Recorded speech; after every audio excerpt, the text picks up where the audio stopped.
hai mình đi hướng này cho hướng này. Lúc nào cũng dân lễ cầu nguyện cho tất cả mọi người ha. Cha tới đây rất là nhiều lần rồi, cha thương vô cùng thương ha. Đó. Lời nói của cha cũng là lời nói của tất cả mọi người hiện diện ở đây ha. Sơ rất là thương mến, thì con rất là phục tất cả các sơ, nhất là các sơ dòng thánh Phaolô luôn luôn gần gũi với những anh chị em bị bệnh HIV/AIDS, bị bệnh SIDA. Đó, các sơ được phúc, được chăm sóc những người bệnh nhân này, cho nên rất là mừng cho các sơ. Xin lỗi sơ tên gì? Sơ tên Thùy. Sơ bao nhiêu tuổi rồi? Năm nay 36. 36 tuổi. Sơ quá đẹp, vậy là sơ còn trẻ hơn con 2 tuổi. Okay. Rồi sơ phục vụ đây, sơ cảm thấy sao? Dạ, vui không? rất là vui ạ. Rất là vui. Rất là thân thiện. Rất là ok. Sơ cảm thấy là mình là người có phúc để phục vụ mấy người này không? Rất là vui để được phục vụ. Con mong rằng sơ cảm thấy cái sức mạnh đó luôn luôn ha, đừng nản chí ha. Rồi.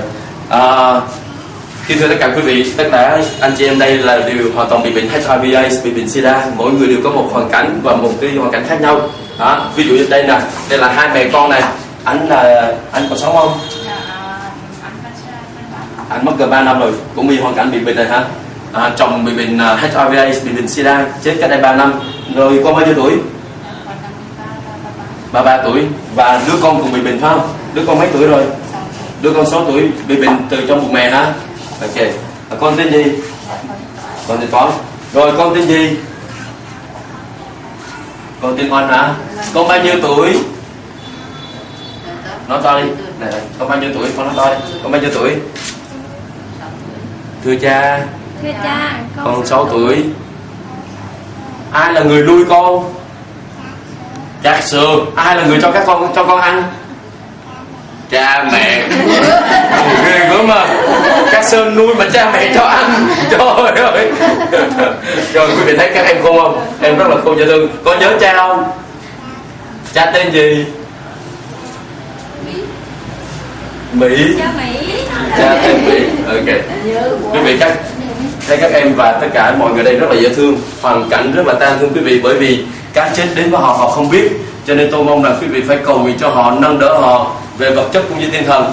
Ở đây tôi có một cái số tiền, cha sẽ cho tất cả mọi bệnh nhân là mỗi người 100.000 hen, tượng trưng thôi hen, của ít lòng nhiều hen được không? Ok. Rồi con tên gì? Dạ con tên Thu. Con tên Thu. Ba bị bệnh này bao nhiêu năm rồi? Con bị bệnh từ khi phát hiện đến bây giờ 5 năm rưỡi. 5 năm rưỡi rồi. Chồng con đâu? Chồng con mất đâu rồi? Chồng mất cũng bị hoàn cảnh này hả? Dạ. Rồi có bao nhiêu đứa con? Có một đứa. Một đứa con rồi. Đứa con đâu rồi? Đứa con đi học trong quê. Và đứa con có bị nhiễm HIV/AIDS không? Dạ. Không. Ok. Đây là tiền của ít lòng nhiều hen, mong con cầm giùm. Cảm ơn cha. Ok. Con vui không? Dạ vui. Ok. Đây là vui không? Này, cha cho con tiền này, con vui không? Mà con cầm tiền này rồi con sẽ đưa cho ai? Đưa cho mẹ hay sao? Cho mấy sơ. Trời ơi, mấy sơ nuôi con phải không? Hồi nãy con nói mấy sơ nuôi phải không? Mấy sơ nuôi mà ai cho ăn? Cha mẹ. Cho nên nhất định phải đưa tiền này cho cha mẹ hả? Giỏi quá. Rồi, giỏi quá trời. Rồi. Cho đi. Rồi, khi cha tới thăm, khi cha và mọi người này, mấy các sơ này, các chú, các cô tới thăm con vui không? Vui. Quý vị thấy một em bé 6 tuổi cũng cảm thấy sức mạnh của những người đến thăm viếng các em. Cho nên tôi mong rằng quý vị bỏ thời gian đến thăm trung tâm tình thương của HIV/AIDS, bệnh SIDA, trung tâm thành phố Huế, do các sơ dòng Phaolô đang chăm sóc. Quý vị thấy không? Quý vị cầu nguyện cho các sơ dòng Phaolô. Các sơ rất là yêu mến những anh chị em bị bệnh tật, nhất là bị bệnh SIDA nữa, là cái căn bệnh rất là tội nghiệp trong xã hội ngày hôm nay. Cho nên tôi mong rằng anh chị em tới thăm viếng họ, họ rất là yêu thương anh chị em tới thăm viếng họ. Mà tôi mong rằng anh chị em phải chia sẻ bằng vật chất cũng như tinh thần nữa, để cho họ có một cái đồng tiền để họ trang trải cho những vật liệu tư nhân của họ, phải không? Này, rồi còn chú tên gì? Chú tên Sáu hả? Chú bao nhiêu tuổi? Chú bị bệnh lâu chưa? Lâu rồi hả? Bao nhiêu năm? 12 năm rồi hả? Chúc chú mọi sự may mắn vui vẻ hen, bình an và hạnh phúc hen. Ok, chú cầm đồng tiền này đi. Đó, đây là của ít lòng nhiều hen. Ok, đừng có cho ai hen, đừng có cho bà nào hen. Có quen bà nào không? Không. Rồi vợ đâu rồi? Vợ chết rồi, cũng bị bệnh hay là sao? Không bệnh. Tên Thẹo. Trời, chắc người con Thẹo nhiều lắm không? Thẹo. Thẹo.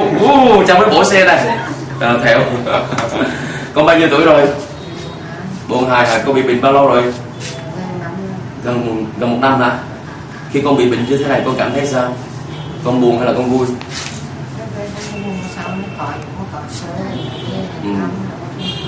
Tức là con buồn mà giờ thì con sống môi trường của các sơ chăm sóc thì con vui. Tốt quá ha. Cho nên con phải cầu nguyện cho các sơ nhiều ha, cầu nguyện cho tất cả mọi người đây. Chúng con phải thương yêu nhau hay chưa? Rồi con quê ở đâu? Quê ở Huế đây. Cha cũng là người ở Huế đây. Con hiểu tiếng cha nội không? Nhiều. Ok. Ở đây này cha có một chút xíu quà ha, quyết lòng nhiều ha, cầm lấy hay chưa? Mà phải mua đồ ăn uống đàng hoàng hay chưa? Nhớ không? Không được đưa cho người yêu hay chưa? Rồi có gia đình chưa? Không ra chi hết là tức là sao? Chồng cũng bị bệnh hay là sao? Rồi có đứa con nào không? Chưa. Thôi cố gắng vươn lên ha, cha thương lắm ha. Ok, phải cầu nguyện cho cha, cho mấy cô, mấy sơ, mấy chú ở đây ha.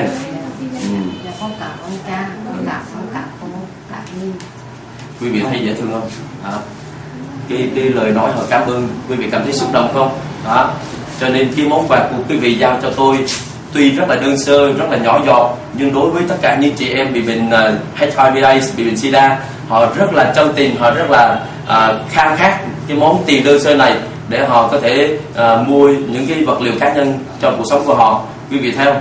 Cho nên tôi mong mỏi anh chị em tiếp tục nâng đỡ cho các sơ dòng Phaolô đây đến thăm viếng những anh chị em bị bệnh SIDA, giúp cho họ, chia sẻ cho họ, thì quý vị được hưởng nước trời mà, đâu có mất mát gì đâu. Cho nên quý vị đừng bao giờ sợ khi quý vị chia sẻ, quý vị cứ chia sẻ đi, rồi Thiên Chúa sẽ ban cho quý vị nhiều hơn nữa. Cho nên tôi mong rằng quý vị hiểu được tâm trạng của tôi hết lòng cảm ơn quý vị ha. Tất cả mọi người ở nhân xa gần đã tin tưởng tôi. Ở đây có cô Cúc cũng như là Trinh từ bên Úc về cùng đi với tôi để chia sẻ một cái phần nhỏ nào đó cho các chị em bị bệnh HIV/AIDS và cũng như là giúp cho các sơ nữa. Cha hết lòng cảm ơn em. Rồi cha thương. Con cũng bị luôn. Vậy là con bị em đây là bị anh hả? Con bao nhiêu tuổi? 28 tuổi. Quý vị thấy không? Anh là Mỹ. Tôi nhớ cha mới thăm vừa rồi đó. Quý vị thấy rất là tội nghiệp và dễ thương. Cách đây không bao lâu, khoảng chừng 1 tháng mấy tôi tới đây. Và tôi tới đây thỉnh thoảng và có một anh chị cũng mới qua đời và các sơ chuẩn bị chôn cất cho anh. Rồi chiều nay không, hoặc là mai? Sáng mai. Và anh ta bao nhiêu tuổi sơ? 40 tuổi. Và con 28 tuổi phải không? Anh này cũng tên Mỹ và tôi cũng là tên Mỹ. Và Mỹ này chưa nhiễm. Quý vị thấy rất là dễ thương, tội nghiệp. Mình bảy lỡ lét. Quý vị thấy không? Cha tới thăm anh vui không? Con vui không? Thiệt không? Này, ở đây này, con nhìn này, con ráng nhìn đi. Ở đây có cô Cúc này, có cô Trinh, có cô Dung, có rất là nhiều mấy sơ và mọi người tới thăm con hen. Họ sẽ cầu nguyện cho con nhiều hen. Mà con đừng tủi thân hen. Con vui không? Gương mặt lên coi thử. Đâu cổ cha xin lỗi. Nè, cha cho quà hen, quyết lòng nhiều hen, cầm giùm cho cha. Rồi cha thương hen. Quý vị thấy rất là đau khổ. Và cha mọi người tới thăm con vui không? Vui, rất là vui. Quý vị thấy không? Rất là đau đớn và họ rất là sung sướng được những người ngoài tới thăm để cho nâng cao cái phẩm giá con người của họ lên. Tuy họ bệnh tật chứ mình tới thăm họ sẽ cảm thấy họ giống như những người bình thường. Và đây cũng là một nhân vật quan trọng nữa. Cũng là người bệnh nhân ở trong đây. Con tên gì? Con tên lên trường có bao nhiêu tuổi? 23 tuổi. Con bị bệnh bao lâu rồi? 4 năm rồi. Rồi con có chồng con không? Con sinh con rồi mới biết. Rồi con có bệnh không? Con của con có bị bệnh không? Chết rồi. Còn chồng con? Mà chồng con có bị không? Hay là con không biết?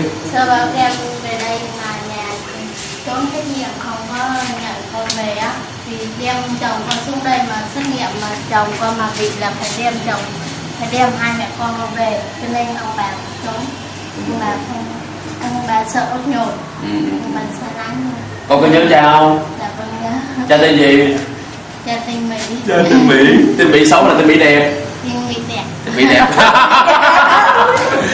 Con này nó khôn lắm, nó mà nói tên Mỹ xấu là cha đi lừa về gây.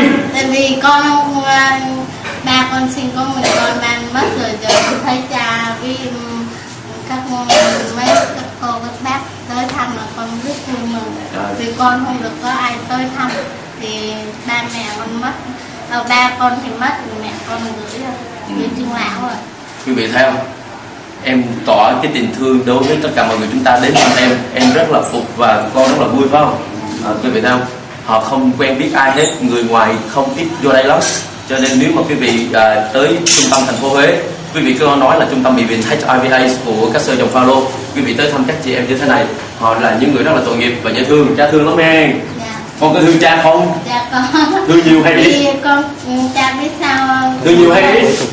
Con thương nhiều. Nhiều bao nhiêu? Dài vô này không? Mỗi lần cha đến nhà là cha đem phải đến tới 5-6 người lên, nên là con thích. Dạ con thích lắm. Và cầu nguyện cho cha, cầu nguyện cho mọi người đây ha. Dạ. Ha. Ok, đây là của ít lòng nhiều của tất cả mọi người ha. Gửi đến con ha. Con vui không? Dạ. Quý vị thấy rất là dễ thương. Anh tên gì?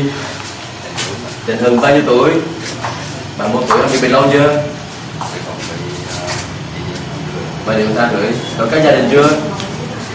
Cố gắng ha. Ở đây cha có quà tình thương này ha. Mong nhận dùm ha. Ok. Ok, cầu nguyện cho cha, cầu nguyện cho tất cả mọi người ha. Kính thưa quý vị theo tất cả các bệnh nhân đây, họ rất là khao khát được tất cả mọi người ân nhân tới giúp đỡ, tới thăm viếng họ, mà đồng tiền là chỉ tượng trưng thôi quý vị ơi. Nếu mà quý vị tới thăm họ rất là mừng phải không?